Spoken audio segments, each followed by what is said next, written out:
ये दूसरा वीडियो है। पहले वीडियो का लिंक डिस्क्रिप्शन में तो वैसे दिया है, बाकी आप यूट्यूब पर एग्ज़ाम स्टडी एक्सी सर्च करके प्लेलिस्ट पे जा सकते हैं। वहाँ पर पूरी की पूरी प्लेलिस्ट मिल जाएगी और बहुत सारी जो राष्ट्रीय अंतर्राष्ट्रीय आर्थिक घटनाक्रम है वहाँ से संबंधित वीडियो आपको यूट्यूब चैनल से देखने को मिल जाएगा। और चलिए अब यहाँ पर हम पहला सवाल देखते हैं कि 12 मई 2020 को किस राज्य ने पायलट परियोजना के एक हिस्से के रूप में खेती को विनियमित करने के उद्देश्य से किसानों को फसल उगाने के संबंध में आवश्यक निर्देश देने की घोषणा की और इस संबंध में आवश्यक निर्देश देने वाला पहला राज्य बना है? तो ये राज्य है तेलंगाना, जिन्होंने अपने किसानों को जो है आवश्यक दिशा निर्देश दिया है। और ऐसा करने वाला तेलंगाना जो है वो भारत का पहला राज्य बना है। यहाँ पर देख सकते हैं कि 12 मई 2020 को तेलंगाना सरकार ने पायलट परियोजना के एक हिस्से के रूप में खेती को विनियमित करने के उद्देश्य से किसानों को फसल उगाने के संबंध में आवश्यक निर्देश देने की घोषणा की है। राज्य सरकार ने धान की फसल को 50 लाख एकड़ भूमि तक और लाल चने की खेती को 10 लाख एकड़ भूमि तक सीमित करेगी। तो इस योजना में सरकार के बहुत सारे लक्ष्य हैं जिनको जो है सरकार बारी बारी से कंप्लीट करेगी। और अगली न्यूज़ देखते हैं। FIR आपके द्वारा एक योजना है जिसको हम सुशासन के तौर पर भी देख सकते हैं।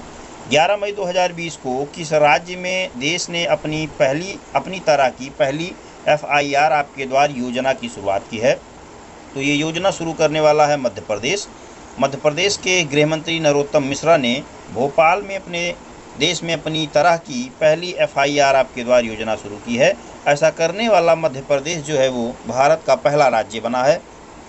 और यहाँ पर देख सकते हैं एक और महत्वपूर्ण तथ्य है कि FIR आपके द्वार योजना 11 संभागीय मुख्यालयों के एक शहरी थाना और एक ग्रामीण थाने और गैर संभागीय मुख्यालय दतिया के एक शहरी थाना सहित पायलट प्रोजेक्ट के रूप में 23 थानों में प्रारंभ की गई है। तो ये योजना 23 थानों से अभी प्रारंभ की गई है, जिसको आगे और भी बढ़ाया जाएगा। फिलहाल अभी ये योजना 31 अगस्त 2020 तक बतौर पायलट प्रोजेक्ट कार्य करेगी। और अगली न्यूज़ उड़ीसा से लेकर के है। 11 मई 2020 को केंद्रीय मानव संसाधन एवं विकास मंत्री रमेश पोखरियाल निशंक ने किस राज्य के केंद्रीय विश्वविद्यालय हेल्पलाइन भरोसा की शुरुआत की है? तो उड़ीसा राज्य के जो केंद्रीय विश्वविद्यालय हैं वहाँ पर जो है जो क्या कहते हैं तनावग्रस्त छात्र हैं जो कोविड-19 की कंडीशन में, उनको एक प्रकार से जो है उनको भावनात्मक सहयोग देने के लिए इस प्रकार की शुरुआत की गई है। और नेक्स्ट देखते हैं। मई 2020 में CSIR ने अपने प्रमुख कार्यक्रम new millennium Indian technology initiative के माध्यम से मानव मोनोक्लोनल एंटीबॉडीज विकसित करने हेतु एक बहुसंस्थागत परियोजना को मंजूरी प्रदान की है। इस परियोजना का व्यावसायिक साझेदार कौन है? तो परियोजना का व्यावसायिक साझेदार है भारत बायोटेक इंटरनेशनल लिमिटेड। और यहाँ देख सकते हैं कि मई 2020 में वैज्ञानिक एवं औद्योगिक अनुसंधान परिषद, जिसको CSIR कहते हैं, ने अपने प्रमुख कार्यक्रम new millennium Indian technology leadership initiative के माध्यम से मानव मोनोक्लोनल एंटीबॉडी विकसित करने हेतु परियोजना को मंजूरी दी है। दरअसल मानव क्लोनल एंटीबॉडी का उपयोग कोविड-19 के रोगियों के उपचार में करने का एक उद्देश्य है, इसलिए इसको जो है बढ़ावा दिया जा रहा है। और नेक्स्ट न्यूज़ जो है वो मानसरोवर यात्रा से जुड़ी एक मार्ग को लेकर के है, जिसको हम लिपुलेख धारचूला मार्ग कहते हैं। 8 मई 2020 को रक्षा मंत्री राजनाथ सिंह ने वीडियो कॉन्फ्रेंसिंग के माध्यम से कैलाश मानसरोवर की यात्रा के लिए निर्मित लिपुलेख धारचूला मार्ग का उद्घाटन किया। इस मार्ग की लंबाई कितनी है? तो मार्ग की जो लंबाई है वो टोटल 80 किलोमीटर इसकी लंबाई है। और आपको पता होगा, और नहीं पता है तो जान लें कि माना, नीति और लिपुलेख ये 3 दर्रे हैं जो उत्तराखंड में हैं और परीक्षा में इससे संबंधित सवाल पूछे जाते हैं। चलिए यहाँ पर देख लेते हैं कि वीडियो कॉन्फ्रेंसिंग के माध्यम से 8 मई 2020 को मानसरोवर की यात्रा के लिए लिपुलेख धारचूला मार्ग का इन्होंने उद्घाटन किया है राजनाथ सिंह ने। और यह सड़क जो है वो धरियावाड़ से निकलती है और कैलाश मानसरोवर के प्रवेश द्वार जो कि लिपुलेख दर्रे के पास पर पहुंचता है वहां तक समाप्त होती है। तो इससे क्या होगा कि यात्रा करने में सिर्फ 1 सप्ताह का समय लगेगा, जो कि पहले 2 से 3 सप्ताह का समय लगता था। 80 किलोमीटर लंबी इस सड़क की ऊंचाई 6000 से 7000 फीट तक है इस सड़क का निर्माण सीमा सड़क संगठन द्वारा किया गया है।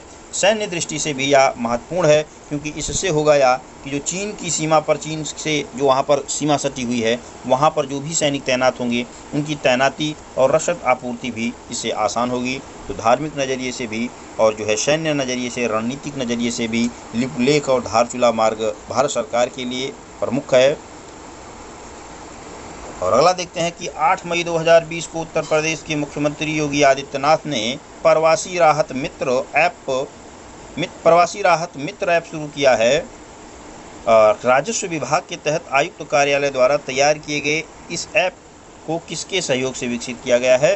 तो ऐप को जो है वो यूएनडीपी के सहयोग से विकसित किया गया है।